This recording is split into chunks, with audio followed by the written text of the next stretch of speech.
Hello and welcome everyone, I am Madals and this is another StarCraft 2 England cast. Today I've got a best of one game, so it is just this, it all comes down to the winner of this single game. Now the two players are of course the Terran in the lower left position, MilkToto, and in the top right position as the Zerg we do have AcerBly. Now Bly is a damn good player, so I'll be interested to see how this works out. Toto, I've cast a couple of his games in the last couple of days, so I'm really starting to get the hang of his playstyle, and he's actually pretty good, to be fair. I don't think I cast him before the last few days, or at least he hadn't really been picked up on my radar. So wait and see how he does against someone like Bly, who obviously is quite well known and is a really solid player.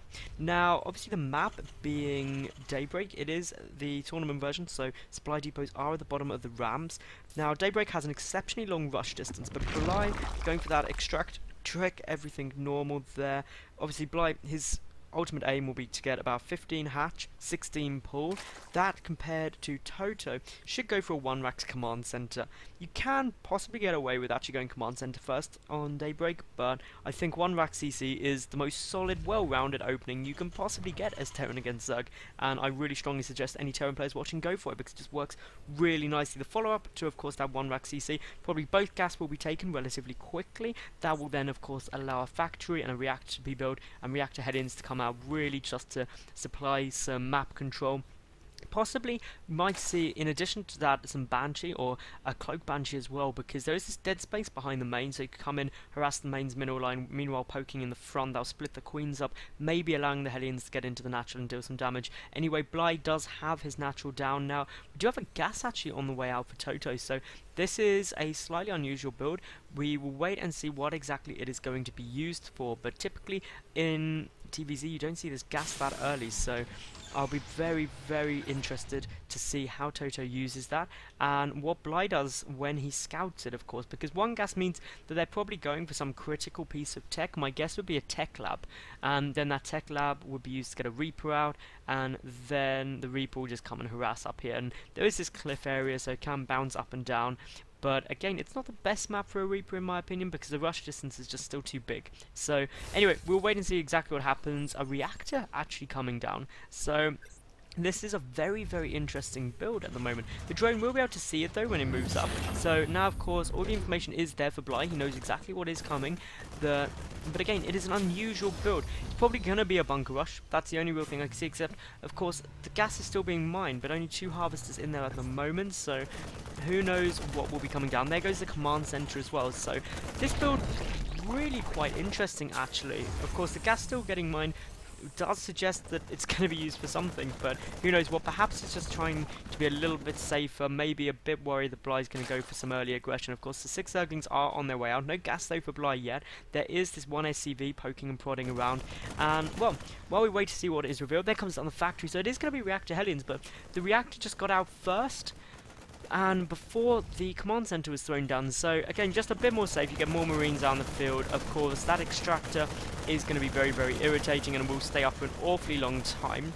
Meanwhile though, we've got Bly here with quite a few Zerglings coming across the map. They're not going to be able to do too much because of course we're about to have 5 Marines out on the field, and 5 Marines should do pretty nicely against this. I mean, there's just too many of them to really be a big problem. Supply depots go up, the Marines will start getting killed slowly, but it is going to get cleaned up very nicely now, and that didn't actually turn out too well for Bly, losing an awful lot more. Toto only losing, I believe, 1 Marine there, which is very nice in terms of his engagement. Now let me say guys, if you do like my casting, please subscribe because I get new top level games up every single day of the week. Like the video because that would just be awesome, and well, leave a cool comment about the players, my casting, the game, anything like that. Anyway, as expected, we have got the starport on its way down, so these Hellions will be complemented with some Banshee most probably. I love the fact that Bly's got 2 additional queens out, which are there purely to spread creep. I think that is something that is underused by a lot of even very high level Zergs, and something that is very useful at all stages of the game, so good on Bly for getting that. He is now taking all 4 gas simultaneously, and that was roughly at about 50 supplies, so that's a good point every Zerg player to really grab for those gas, especially against Terran. You shouldn't need it too much earlier, in my opinion. Some Zergs you see get a 1 gas earlier just for speed, but No need for that if you're playing nice and defensive and you've got those extra queens, and of course you've got the creep spread going. Now, taking a look here, the Hellions are already kind of milling about. We do have one Zergling hidden up here. We've got the Overlord in a good position. No Overlord at the back here, though. I quite like having an Overlord there. I think it works well. The barracks actually now being used to scout this out. We do of course have a medevac, not a Banshee on its way. So, what is going to be used there? This is really quite interesting. This is going to be a really unique timing push out of Toto, which Bly probably won't be expecting. I mean, I wouldn't be expecting. There's a third command center following this up as well, so really just a marine drop in behind this, and an unusual use of the barracks as well to pick off that Overlord, something that maybe Bly is going to get thrown off by. He does have, of course, the Baning Nest, the double Evo Chambers just finishing up now as well, so he's going to be going quite upgrade heavy, really quite Zergling focused with a couple of Banings should it be needed, but the emphasis on getting those upgrades. Now, of course, the dropship on its way in, but there's nothing up at the main to defend this. And of course, once everything pulls back, which it should, we will most likely see those Hellions come straight in the front. But of course, the creep spread very good will give away that anything is there. Now, the Queen is pulling back. A couple of drones are going to get killed. That Queen is going to go down exceptionally quickly. Here come all of the Queens to deal with that drop. And just as expected, the Hellions come in the back. And this is where the real action is going to be, because so many drones are going to get taken out unless Bly reacts incredibly quickly. The dropship picked up. We can check how many Marines were killed in a second. Those Hellions are focusing down these Zerglings, and of course, well, the drones even getting in on the fight now, but they are lining up hugely. That was such a massive hit right there. And, well, these Hellions are still doing really big damage. Meanwhile, the drop coming back in, and, well, the Queens are struggling. They do manage to pick off the medevac, which means, of course, that'll be a bit easier to deal with. But the Hellions coming into the main base. The Queens both very, very low on health. One gets picked off. A transfuse did go off just before that, though. Now, the rest of the Queens are on their way. This is quite a commitment by Toto, but a great commitment because he's got that third command center up behind this, of course, remember? And he is just killing so many drones. Fly down to 18. He could very well lose just flat out here. I mean, as you can see, 28 workers killed to nothing. In terms of the resources lost, Bly came out about 1,000 more resources lost there, nearly double, and a lot of those resources were, of course, drones, which means Bly's going to have just such a tough time catching up. I mean, if we look at this graph, look at the difference right there, just how much more minerals are being mined a minute out of Toto, and the gas as well is absolutely phenomenal. Toto getting up his third and fourth gas rather. He's got a complete wall off with the tank there and siege mode about to kick in. Zerglings alone are not going to be able to push their way through. Bly is going to have to pull out some kind of miracle to stay in this game right now. He is just droning very, very heavily, which is, to be honest, his only option. But Toto, of course, is there. He's got the 3 mules. He's producing 3 SCVs at a time, potentially. He is up to a good kind of 53, so needs to start thinking about perhaps taking this third base shortly, because any additional SCVs won't really be helping. But, well, the tank's moving out now, getting a good siege position here. Another great siege position, and interestingly here, Toto taking the center base. Now, most of the time you see players take this, but I can understand the logic here. The only area of real concern would be this back entrance, but it looks like Toto is just planning to build a massive snake of supply depots, which will block any kind of entrance to his natural other than through the front there. So this is a really interesting build. A bunker coming down as well. Those Zerglings being forced backwards for the moment. Third base out of Bly trying to come down, but of course that's going to be just keeping him on equal bases. Equal bases when he's still behind in the worker count, and that's not even factoring in those magical things called mules. But Bly should be about to catch up in terms of the workers now.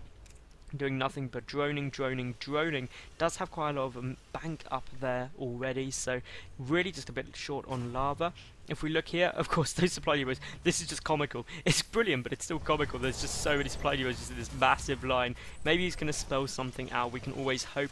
Still, though, we've got more SCVs in production, 3 at a time. That's going to be very, very helpful. Perhaps by this marine movement, we could see a 4th command center get taken at some point. We'll wait and see. The creep spread very good out of Bly, though. Again, this is all helped by the fact that he had those queens out dedicated purely to spreading creep. He's got his infestation pit. The infestation pit hasn't got pathogen glands researching yet. He's got burrow on its way, as well as the 2-2 melee upgrades. Upgrade wise for Toto, he's on his way to the 2-2 for the Marines as well. No upgrades yet for the tanks, something that I would like to see. Pathogen glands just started now for Bly, and well, if we look at the worker count, still Toto is ahead, and that is not somewhere that you want to be as a, well, as a Zerg, you don't want your Terran opponent to have a better income than you. And to be honest, this is a massive income lead right now. Well, over 1,000 minerals still on way more gas. the tech in terms of what Toto is getting out, well, he's got the double upgrades, he could really start using that armory, he's getting out a good number of medevacs, he's getting a good number of tanks, adding on a second factory now. The tank count is starting to get higher, it's only at 4 at the moment, because with really those double tank production. Meanwhile, some Marines just picking off an Overlord that is supply blocking Bly, and that's going to be very annoying because he has no Overlords in production, so he has got a good like 25 seconds to wait where he can build nothing at all. He can't afford to do that. Meanwhile, some Marines, a tank, and 2 medevacs moving across the top of the map, and just pushing back this creep, because again, it's annoying for a Terran player to have to deal with that creep, but again, the good thing by Bly is he's forced a scan out of that, which of course isn't a mule. He's also moved all those units out and delayed the push because no Terran player wants to engage on creep. The Baneling's there as well. Baneling speed is finished. The 2-2 upgrades nearly finished for both players now. Slightly ahead for Toto. No sign of hive tech yet. The third base coming out nicely. A 4th macro hatch on its way. And, well, everything is really looking good. The worker count shouldn't... Wow, it's still not in Bly's favour. This is crazy. He's building 15 workers, so that will bring him ahead, but for the moment this is going very nice. The Baneling need to be controlled well. That was a big Baneling hit right there. The tanks do siege up. Toto, you're not so far ahead that you can be really just throwing away groups of Marines to a single Baneling, so do play carefully. All the Banelings cleaned up there, though. That was very, very nice. Seriously, Toto, you have got a mission for building supply depots. Like, literally, you have just walled off everywhere with supply depots. It is incredible. I don't think I've seen anything quite like it, but it is very amusing to me. Did you play too many tower defense games? I think maybe you did. Anyway, we've got these creep tumors getting picked up. Bly is, well, he is getting a long way behind in terms of supply, building a lot of Zerglings, but Zerglings alone won't be able to deal with this. The Infestors will help massively. A few Banelings would also be great. We've got that 4th base secured now, as well as a 5th command center on the way. The chain bungling could be good, but again, that one Infestor picked off very easily. All the Marines do die from the chain bungle though, so that will of course delay this push for a little bit longer, but a lot of creep tumors getting taken out now. Forcing that creep back is going to be something absolutely essential for Toto's play, because that will mean that he can engage this sort of army a bit better with the lower movement speed. Of course, only 4 Marines sitting there, but the medevac will help, and well, if they get into the range of the tank, they will get shelled. The great use of a burrowed Infestor there, chucking down some infested Terrans, causing the tanks to shell themselves, and will pick up a couple of tanks for free. That is always a good win. Hive on its way down here for Bly. In terms of the worker count, Bly's still behind in the worker count. He's behind in the base count, and well, that is never fun. He's really behind economically, and that's reflected in the supply. But I like that Toto is taking a very logical approach to this. He's slowly moving across the map. He's not being greedy. He knows he's ahead, and he's pinning his opponent back. If we look at the vision of these two players, you can see that it is a lot different in terms of what they know that's going on. So that is always a big, big win, having more vision and more scouting information. Meanwhile, lots of Banelings and Zerglings running around everywhere. A couple of Zerglings coming back just to prepare for a drop or anything like that. A burrowed Infestor is again going to try and deal with these tanks a bit more. It'll be interesting to see which tank he chooses to go for. Just one burrowed Infestor coming down there. One more tank killed. Always the way to win.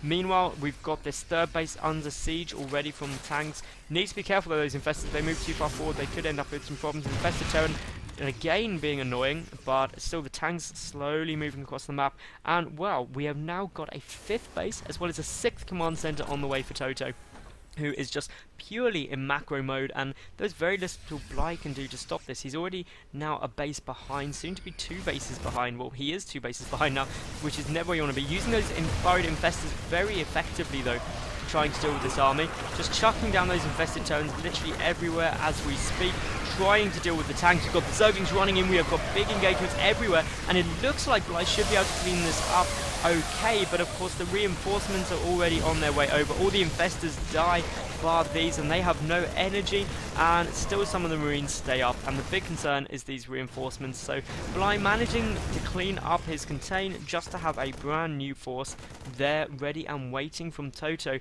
who is doing just such a good job of really holding his opponent back. Now, needs to be careful. He's throwing away medevacs here, and you cannot afford to do that, even if you are ridiculously ahead.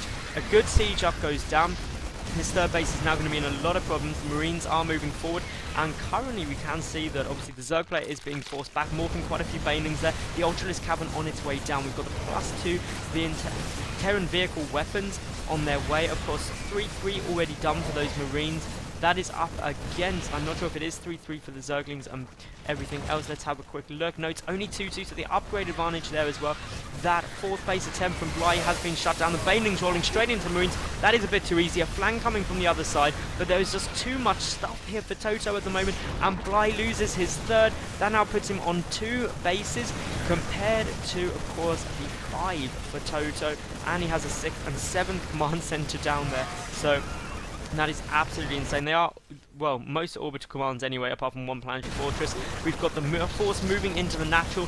Fly now 100 supply behind, and I think this is probably going to be it. There are 5 Ultralisks on the way, but I just don't think there will be enough. And there is the G from Bly, and Toto takes it in what was a very, very convincing game. I love his opening, really did take me and apparently Bly by surprise.